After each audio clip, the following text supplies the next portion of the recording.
Welcome to Adventure Classes. Today we will talk about in this lecture Activity Zone. ये वाले lecture में हम लोग देखेंगे सारी की सारी वो एक्टिविटीज़ जो हमारे बोर्ड के पॉइंट ऑफ व्यू से बहुत इंपॉर्टेंट हैं और एनसीईआरटी की सारी एक्टिविटी हम लोग कंप्लीट करेंगे। जितनी भी हमारी एनसीईआरटी की एक्टिविटीज़ हैं और ये हमारा रहेगा चैप्टर 1 का एक्टिविटीज़। तो चैप्टर 1 है हमारा केमिकल रिएक्शन एंड इक्वेशन, कहें तो CRE। तो केमिस्ट्री का चैप्टर नंबर है 1, केमिकल रिएक्शन एंड इक्वेशन। तो सारी एक्टिविटीज़ को हम यहाँ से कवर करेंगे और अगर आपको वीडियो पसंद आए तो वीडियो को लाइक, शेयर और चैनल को सब्सक्राइब करना ना भूलें। तो सबसे पहली जो एक्टिविटी है वो हमारी है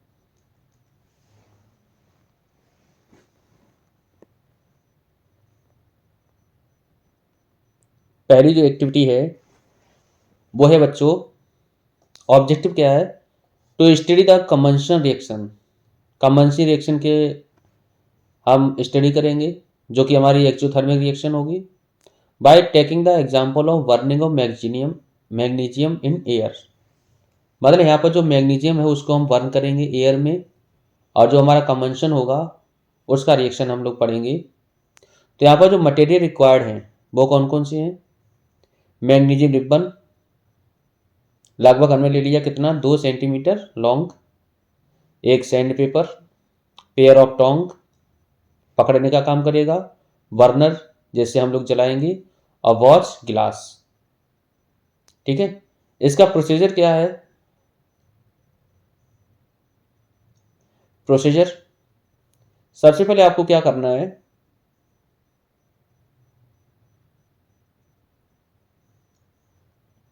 एक पीस लेना है मैग्नीशियम रिबन का जो लगभग 2 सेंटीमीटर लेंथ का होगा और इसे हम रब करेंगे सैंड पेपर से और उसके बाद हम क्या करेंगे, होल्ड करेंगे इसे, पेयर ऑफ टोंग से पकड़ लेंगे, चिमटा से हमने पकड़ लिया, ये हमारे पास मैग्नीशियम रिबन है। इसको जब हम बर्न करेंगे ये हमारे पास बर्नर है, स्पिरिट लैम्प वगैरह जो स्पिरिट लैम्प वगैरह हो गई, और इसको जब हीट करोगे ओवर द फ्लेम, फ्लेम के ऊपर से, ठीक है, बर्नर की, तो क्या होगा?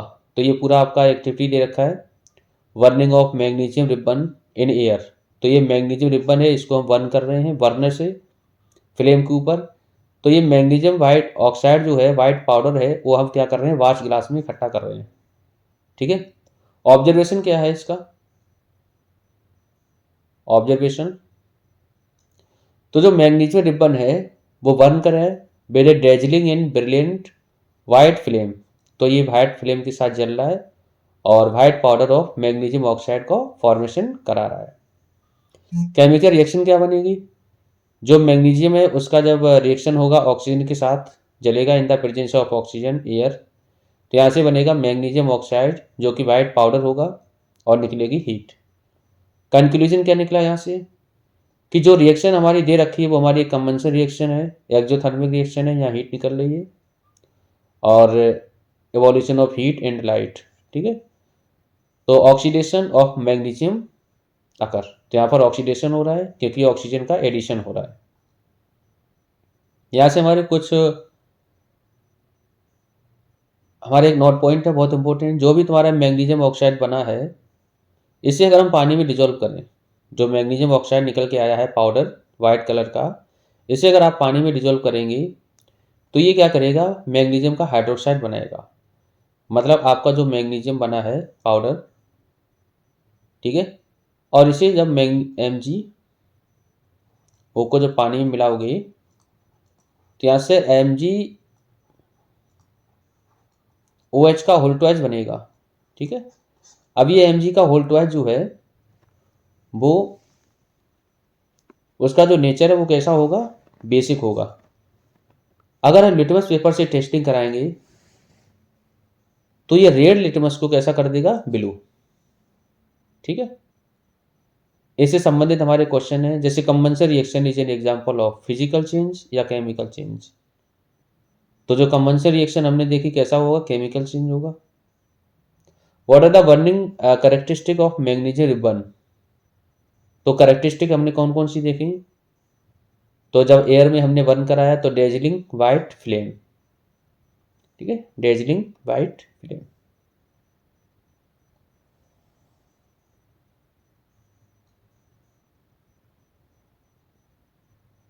अगला क्वेश्चन है, name the type of reaction between magnesium and oxygen. तो मैग्नीशियम और ऑक्सीजन के बीच में जो रिएक्शन बनी है वो कौन सी टाइप की रिएक्शन है? कॉम्बिनेशन। क्यों? क्योंकि यहाँ पर जो हमारा मैग्नीशियम है उसमें क्या चीज़ हुई थी? एट ऑक्सीजन, ठीक है। तो यहाँ पर क्या बना था? MgO। अब ये कंबाइंड हो गई थी तो combination reaction. Is the nature of magnesium oxide acidic और बेसिक। तो मैग्नीशियम ऑक्साइड का जो नेचर है वो कैसा होगा? तो मेटल के जितने भी ऑक्साइड होते हैं उनका नेचर होता है बेसिक। तो मैग्नीशियम ऑक्साइड कैसा होगा? बेसिक होगा नेचर में। Burning of magnesium is an exothermic और एंडोथर्मिक रिएक्शन। तो जब हम मैग्नीशियम रिबन को जलाई थी तो यहाँ पर जो रिएक्शन होगी कैसी होगी? एक्सोथर्मिक या फिर एंडोथर्मिक? तो यहाँ पर हीट हमारी निकल रही थी तो एक्सोथर्मिक रिएक्शन। एक्टिविटी 2 देखते हैं। एक्टिविटी 2 क्या है?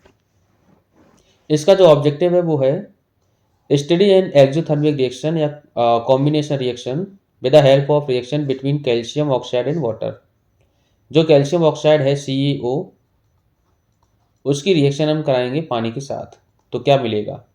तो ये दोनों आपस में क्या हो जाएंगे? कंबाइंड हो जाएंगे, और कंबाइंड होने के बाद क्या बनाएंगे? ठीक है, तो मटेरियल रिक्वायर्ड। तो सबसे पहले आपको चाहिए क्विकलाइम, जो कि कैल्शियम ऑक्साइड हम लोग पढ़ते हैं। वाटर, वाटर का मतलब H2O, और बीकर, 2 बीकर आपको चाहिए। एक थर्मोमीटर चाहिए जो कि टेम्परेचर को मेजर करेगा। किसको मेजर करेगा? टेम्परेचर को। एक चाहिए आपको ग्लास डॉट। इसका पूरा प्रोसीजर क्या है? तो ये हमारा प्रोसीजर दे रखा है। सबसे पहले हमने क्या किया? Take a small amount of approximately 5 gram, लगभग 5 ग्राम हमने क्विकलाइम या फिर कैल्शियम ऑक्साइड ले लिया।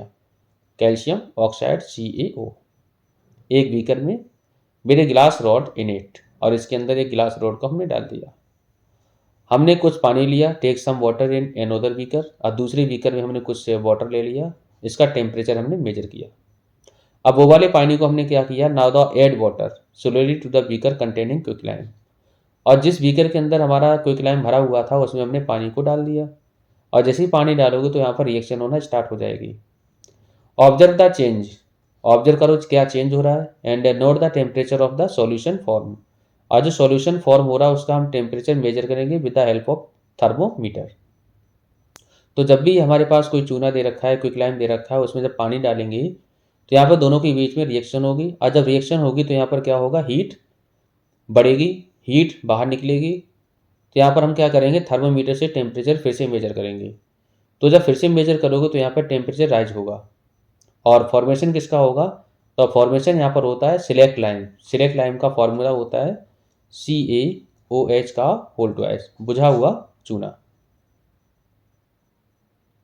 Observation, the reaction is vigorous and highly exothermic. तो जो भी रिएक्शन बनेगी वो कैसी है? हाईली एक्सोथर्मिक है, बहुत अधिक मात्रा में हीट बाहर निकलती है।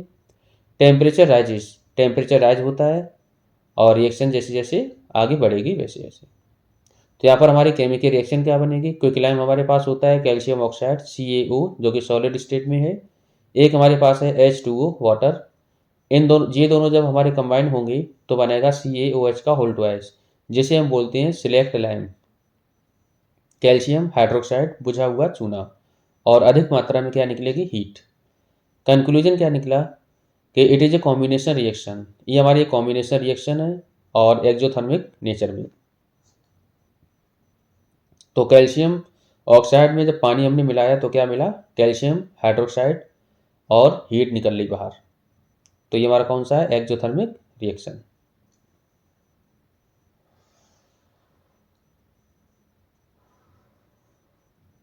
इनसे रिलेटेड, ये वाली एक्टिविटी से रिलेटेड हमारे कुछ क्वेश्चन है। Right the chemical formula of quicklime. तो क्विकलाइम का फॉर्मूला क्या होगा? Calcium oxide. Name the product form when quicklime react with water. जब ये क्विकलाइम रिएक्ट किया पानी के साथ तो आपको मालूम है क्या फॉर्म हुआ था? सिलेक्ट लाइम, CaOH का होल ट्वाइस।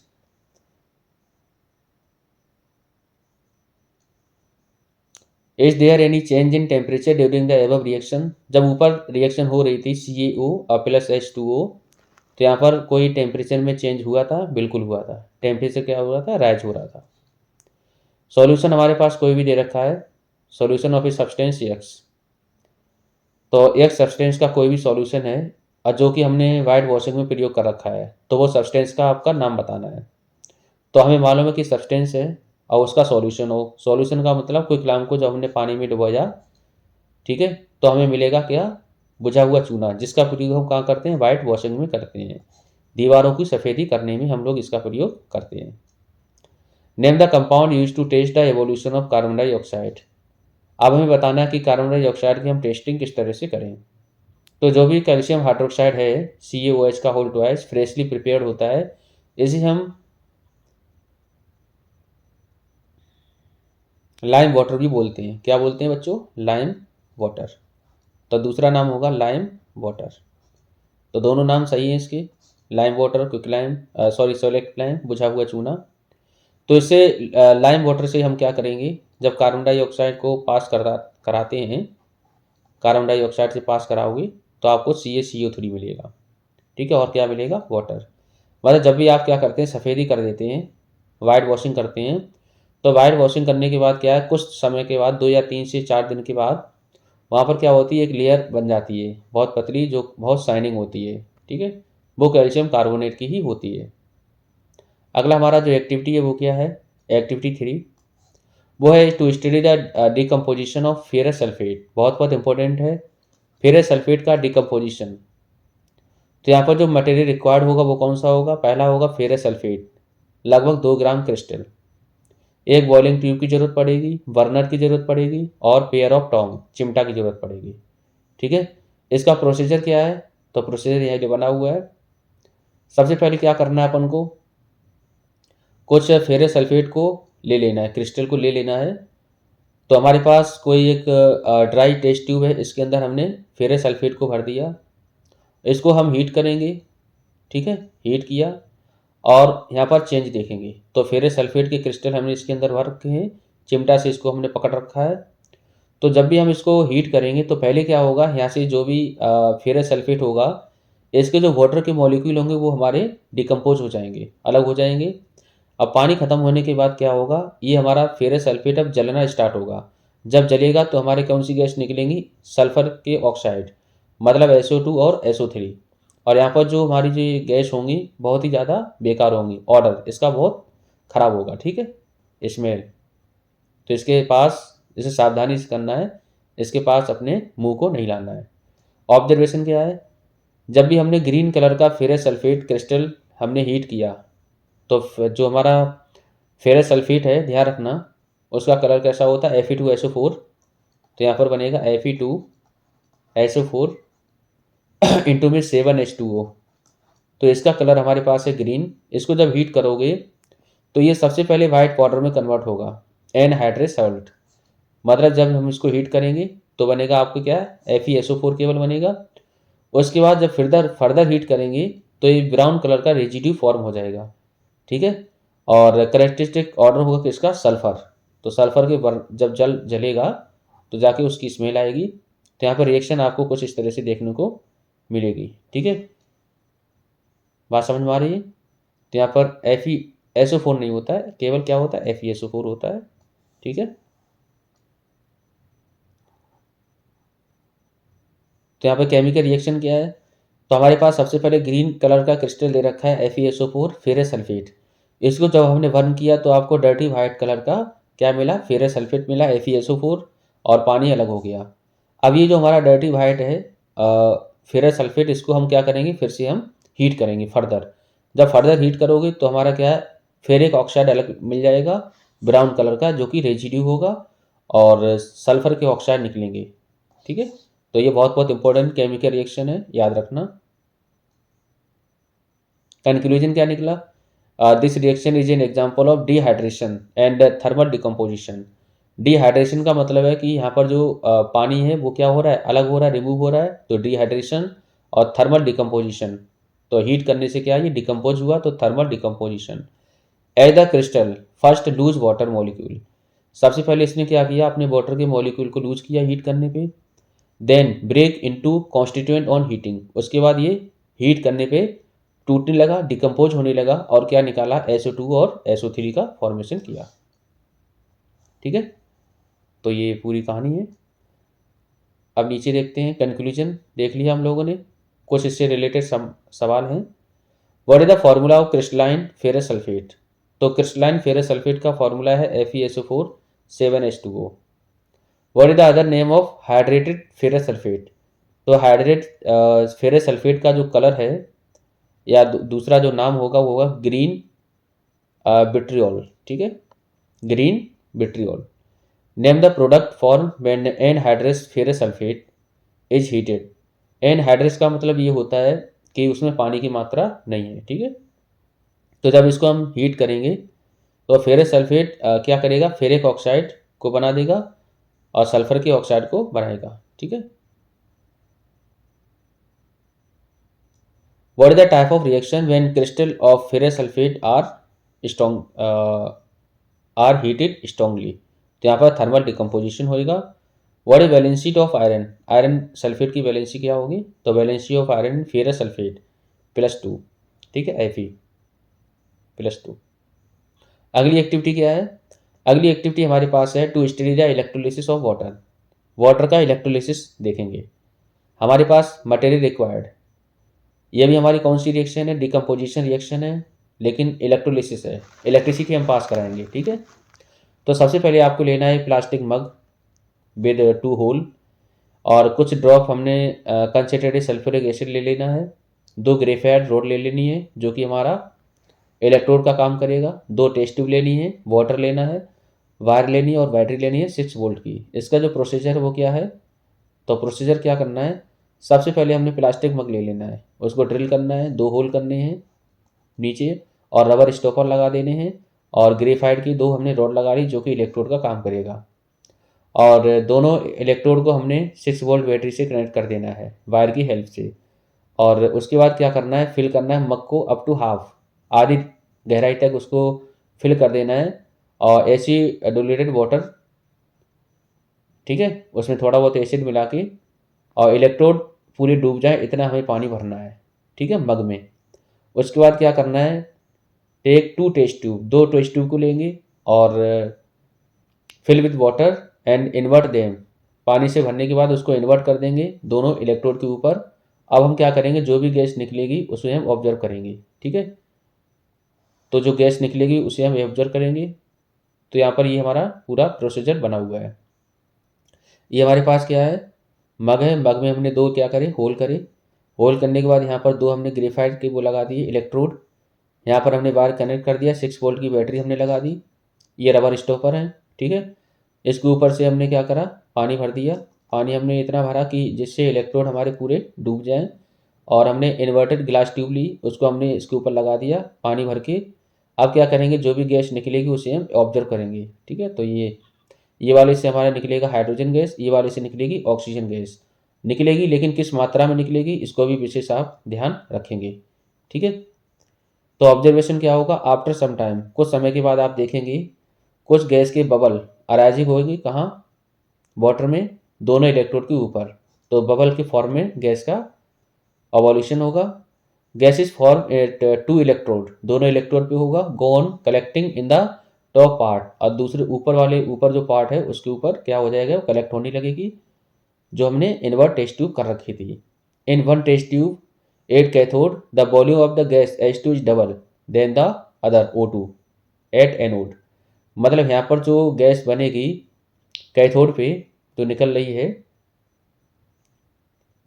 ठीक है, वो डबल होगी एच, ठीक है, किसका, हाइड्रोजन का। ठीक है, तो ऑक्सीजन निकल रही है। तो यहाँ पर आप देख पा रहे होंगे जब ये क्या होगा, टूटेगा, तो यहाँ पर हाइड्रोजन जो होगा, हाइड्रोजन वो हमारी डबल मात्रा में निकलेगा वॉल्यूम में, किससे, ऑक्सीजन से। तो यहाँ पर कंक्लूजन क्या निकला कि this reaction is example of decomposition. तो ये वाली जो रिएक्शन है हमारी कौन सी है, डिकम्पोजिशन रिएक्शन है।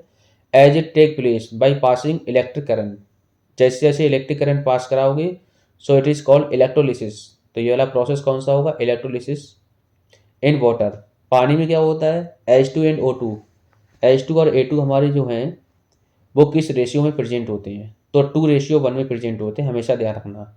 तो अगर 1 लीटर एक पार्ट इसका तो 2 पार्ट हाइड्रोजन का, ठीक है।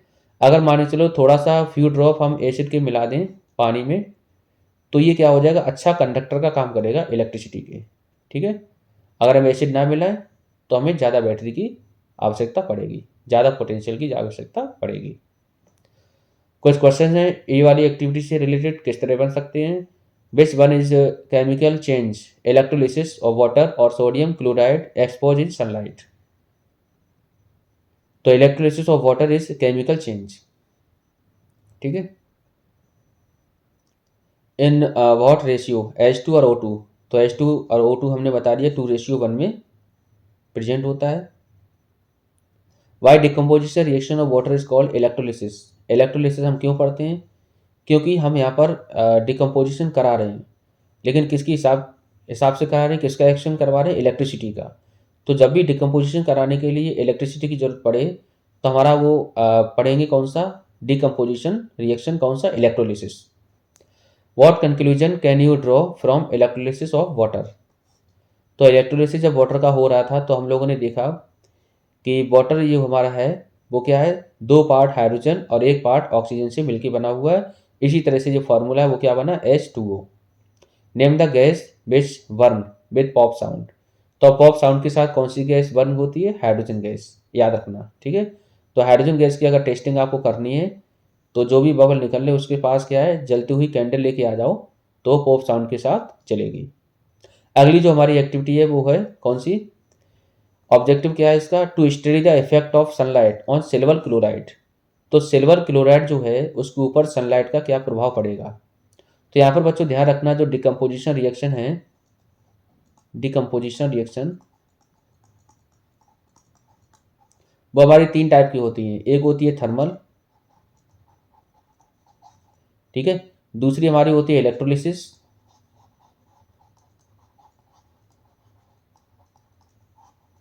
और तीसरी हमारी होती है कौन सी, फोटोलिसिस, ठीक है, फोटोलिसिस। तो यहाँ से थर्मल में हीट की जरूरत पड़ती है, इलेक्ट्रोलिसिस में इलेक्ट्रिसिटी की जरूरत पड़ती है, और फोटोलिसिस में लाइट की जरूरत पड़ती है।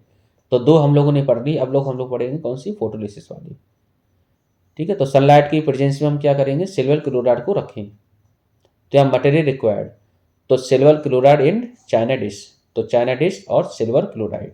प्रोसीजर क्या होगा, place small amount of silver chloride, तो कुछ अमाउंट में हमने सिल्वर क्लोराइड ले लिया, लगभग 2 ग्राम चाइना डिश में, और ऑब्जर्व करेंगे इसका कलर। तो इसके कलर को ऑब्जर्व करेंगे। Place this china dish in sunlight for some time, थोड़े समय के लिए चाइना डिश को हमने धूप में रखा और कलर को हमने चेंज किया, ऑब्जर्व किया। तो ऑब्जर्व कलर चेंज हुआ और कलर को ऑब्जर्व करेंगे।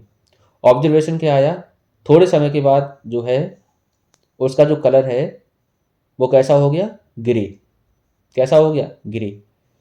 तो केमिकल रिएक्शन हमारी बनेगी, जो सिल्वर क्लोराइड है AgCl, जिसका कलर था हमारा वाइट, जब इसमें सनलाइट पड़ी तो इसका जो कलर हो गया, डिकम्पोज हो गई पहले तो सिल्वर और क्लोराइड में, और सिल्वर का जो कलर है वो कैसा हो गया, ग्रे, ठीक है, ग्रे। पहले कैसा था, वाइट कलर का। यहाँ से कंक्लूजन क्या निकल रहा है, conclusion, this is a decomposition reaction, ये हमारी एक डिकम्पोजिशन रिएक्शन है, as it take place in the presence of sunlight, जो कि प्रेजेंस किसकी हो रही है, सनलाइट के प्रेजेंस में हो रही है। सो it is also called photolysis या फोटोकेमिकल डिकम्पोजिशन रिएक्शन। तो इसके हिसाब से ये वाली रिएक्शन को हम फोटोलिसिस या फोटोकेमिकल डिकम्पोजिशन रिएक्शन भी पढ़ेंगे, ठीक है। कुछ हमारे क्वेश्चन है इससे संबंधित। What change in color is observed when white silver chloride AgCl is left exposed to sunlight? तो जब भी हमने सनलाइट की उपस्थिति में AgCl को छोड़ा तो क्या हुआ, तो वाइट कलर का जो सॉलिड सिल्वर क्लोराइड है वो कैसा हो गया, ग्रे हो गया। What type of chemical reaction is this? ये किस तरह की केमिकल रिएक्शन है, तो फोटो डिकम्पोजिशन रिएक्शन होगी। Name the product obtain when silver chloride is exposed to sunlight. तो जब भी सिल्वर क्लोराइड को हमने सनलाइट में रखा तो कौन कौन से प्रोडक्ट बने, तो सिल्वर बना और क्लोरीन बना। Name 2 salt, that are use to in black and white photography. तो आपको दो सॉल्ट के नाम बताने हैं जो ब्लैक और वाइट फोटोग्राफी में प्रयोग होते हैं। तो ये बहुत इंपॉर्टेंट है क्वेश्चन। एक है AgCl और दूसरा है silver bromide. AgCl and silver bromide. Right the decomposition reaction of silver bromide. Silver bromide की क्या बनेगी हमारी, तो ये हमारे पास सिल्वर ब्रोमाइड है, तो ये जब टूटेगा तो बनेगा सिल्वर और ब्रोमाइड। ठीक है, ये भी हमारी कौन सी है, फोटोलिसिस केमिकल रिएक्शन है, डिकम्पोजिशन रिएक्शन। ठीक है, अगली एक्टिविटी हमारे पास है 6, to study the displacement reaction of copper by iron in copper sulphate solution. हमें क्या करना है, जो हमारे पास कॉपर सल्फेट सॉल्यूशन है CuSO4, इसका रिएक्शन हमें कराना है आयरन के साथ। तो हमारा बनेगा क्या, CuSO4 ना, Cu अलग हो जाएगा और FeSO4 अलग बनेगा। ठीक है, तो ये हमारा है डिस्प्लेसमेंट रिएक्शन का एक एग्जांपल, सिंगल डिस्प्लेसमेंट का। तो यहाँ पर जो आयरन है वो हमारा ज़्यादा रिएक्टिव होता है कॉपर से, तो कॉपर को डिस्प्लेस करा के कौन आ जाएगा, आयरन आ जाएगा। ठीक है, तो कौन कौन सी मटेरियल हमारी रिक्वायर्ड होंगी, हमें चाहिए 2 आयरन नेल, 2 टेस्ट ट्यूब चाहिए और कॉपर सल्फेट सॉल्यूशन चाहिए। प्रोसीजर क्या होगा, सबसे पहले हमें क्या करना है, 2 आयरन नेल को लेना है और इन्हें हम क्लीन कर लेंगे, किससे, सैंड पेपर से। सैंड पेपर से इसे हमने क्लीन कर लिया और 2 हमें टेस्ट ट्यूब लेनी है, एक को मार्क कर देंगे A और दूसरे को मार्क कर देंगे B, और दोनों में हम क्या करेंगे 10 ml CuSO4 को डाल देंगे। ठीक है, कॉपर सल्फेट सॉल्यूशन को भर देंगे और क्या करेंगे, टाई करेंगे एक आयरन को और थ्रेड धागे से और इमर्स कर देंगे टेस्ट ट्यूब B में लगभग 20 मिनट के लिए। और सॉल्यूशन A जो है, जिसमें हमने जो टेस्ट ट्यूब हमारे पास A थी और एक आयरन नील थी, उसको हम साइड में रख लेंगे कंपैरिजन कराने के लिए। ठीक है, तो हमने क्या करा, एक टेस्ट ट्यूब हमने ले ली B, इसमें हमने आयरन नेल को डाला, आयरन नेल को डालने के बाद CuSO4 इसके अंदर सॉल्यूशन था। ठीक है, और एक हमने पहले से आयरन नेल को साइड में रखा था। ठीक है, आयरन नेल बिफोर एक्सपेरिमेंट, ये हमारे पास आफ्टर एक्सपेरिमेंट है जब हमने CuSO4 के अंदर डाल दिया। और हमारे पास क्या है, 2 टेस्ट ट्यूब थी, एक में हमने क्या करा था, बी वाले में आयरन नेल को डाला था, ए वाले को हमने साइड में रख लिया था। तो आयरन नेल को जब इसमें नहीं डाला था तब इसका जो कलर होगा वो हमारा होगा ब्लू। ठीक है, तो कॉपर सल्फेट का कलर होता है कैसा, ब्लू। जैसे ही तुम आयरन नेल को इसमें डाल दोगे तो रिएक्शन होगी, और रिएक्शन होने के बाद इसके ऊपर जो आयरन नेल के ऊपर है, आयरन नेल के ऊपर एक लेयर हो जाएगी, वो किसकी लेयर होगी, ब्राउन कलर की। ठीक है, तो डिपॉजिट हो जाएगा, ब्राउनिश कलर हो जाएगा आयरन के ऊपर, और जो तुम्हारा सॉल्यूशन है वो कॉपर सल्फेट से कैसा हो जाएगा, फेरस सल्फेट, जिसका कलर कैसा होगा, ग्रीन। तो ये बहुत इंपॉर्टेंट है। ठीक है, तो iron nail and copper sulphate solution compare before and after the experiment. तो ये हमारा कंपैरिजन के लिए हमने रखा था एक को। केमिकल रिएक्शन क्या बनेगी, ऑब्जर्वेशन। तो यहाँ से जो ब्लू कलर का जो कॉपर सल्फेट सॉल्यूशन था टेस्ट ट्यूब B में, वो हमारा कैसा हो गया, हल्का होने के बाद इसका कलर जो है ब्लू से, A वाले का तो हमारा ब्लू रहेगा, लेकिन जो B वाले का है वो चेंज हो गया। ठीक है, चेंज होने के बाद कैसा होगा, ग्रीन। ठीक है, केमिकल रिएक्शन क्या होगी, आयरन को हमने CuSO4 में डाला तो CuSO4 का कलर ब्लू है। अब क्या होगा, Cu कॉपर हमारा क्या हुआ, डिस्प्लेस हो गया, FeSO4 बनेगा, तो फेरस सल्फेट का कलर होता है ग्रीन कलर।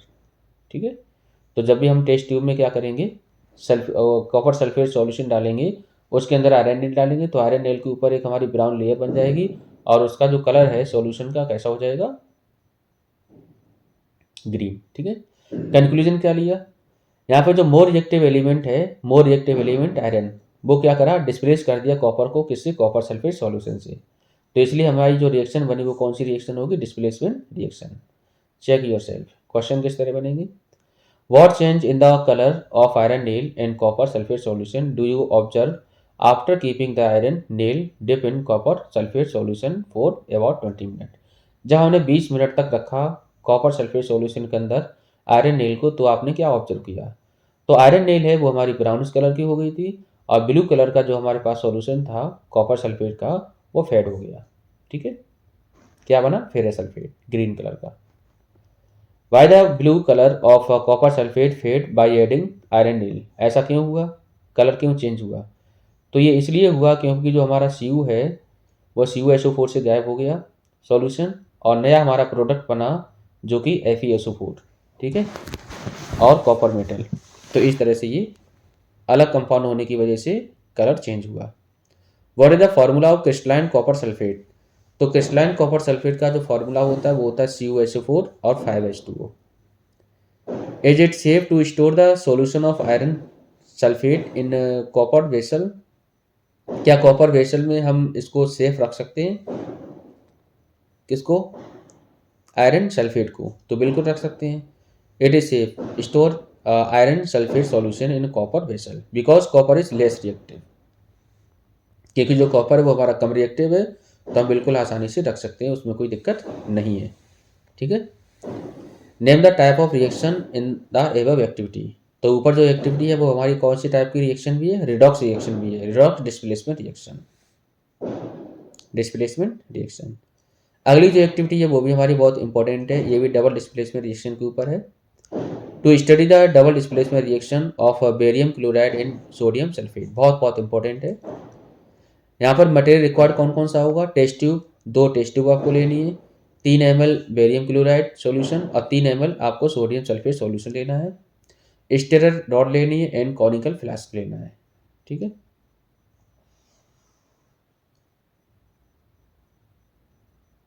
प्रोसीजर क्या है? सबसे पहले हमें क्या करना है, 3 ml सॉल्यूशन लेना है सल्फेट, सोडियम सल्फेट सॉल्यूशन को एक टेस्ट ट्यूब में, और 3 ml बेरियम क्लोराइड सॉल्यूशन को दूसरे टेस्ट ट्यूब में। Then add these 2 solution in conical flask, और एक कॉनिकल फ्लास्क में हमने क्या करा, उसको मिला दिया और धीरे धीरे हम क्या करेंगे, उसको रॉड से हम हिलाएंगे, ठीक है। रॉड से हिलाने के बाद क्या है, ऑब्जर्व क्या करेंगे, ए वाइट सब्सटेंस, वाइट कलर का सब्सटेंस हमारा फॉर्म होगा जो कि इनसॉल्युबल होगा पानी में। This insoluble substance is a precipitate of barium sulphate, जो कि हमारा बेरियम सल्फेट का वो होगा प्रेसिपिटेशन। तो हमने क्या किया, 2 हमारे पास थे, एक टेस्ट ट्यूब में हमने लिया क्या, सोडियम सल्फेट, और दूसरे में क्या लिया, बेरियम क्लोराइड।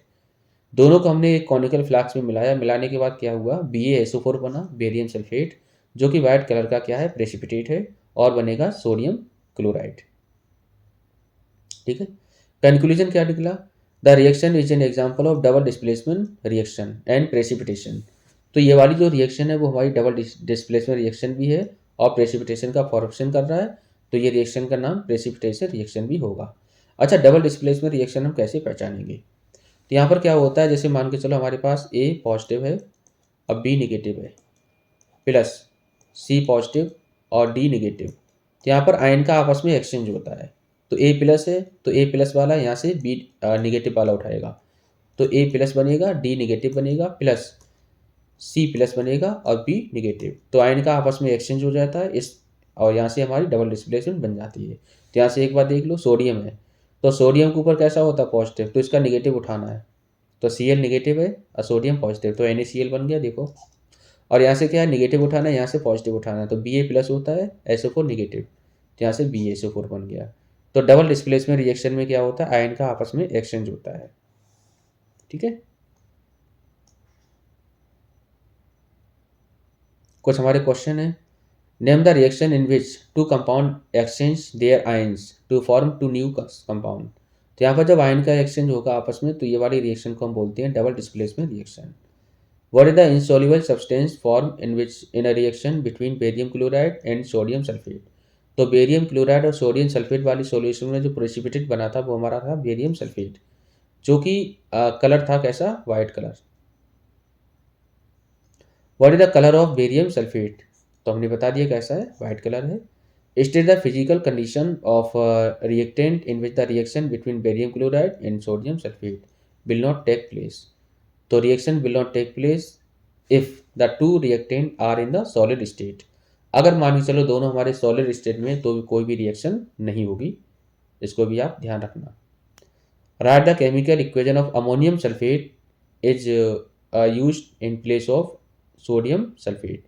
अगर मान लो हम सोडियम सल्फेट की जगह अमोनियम सल्फेट का प्रयोग करें, तो NH4 का whole twice SO4 plus BaCl2, तो यहाँ पर BaSO4 बनेगा और अमोनियम क्लोराइड हो जाएगा, तो सोडियम क्लोराइड की जगह अमोनियम क्लोराइड हो जाएगा, बस इतना अंतर है। तो ये हमारी एक्टिविटी थी सारी की सारी पहले चैप्टर की, जो कि हमारा केमिस्ट्री का पहला चैप्टर था, केमिकल इक्वेशन एंड रिएक्शन। ठीक है, तो सारी की सारी एक्टिविटी हम लोगों ने कवर कर ली। यहाँ से आपके कई सारे सवाल यहाँ से पढ़ने के चांस रहते हैं, तो पढ़ाई करते रहें। All the very best. Thank you.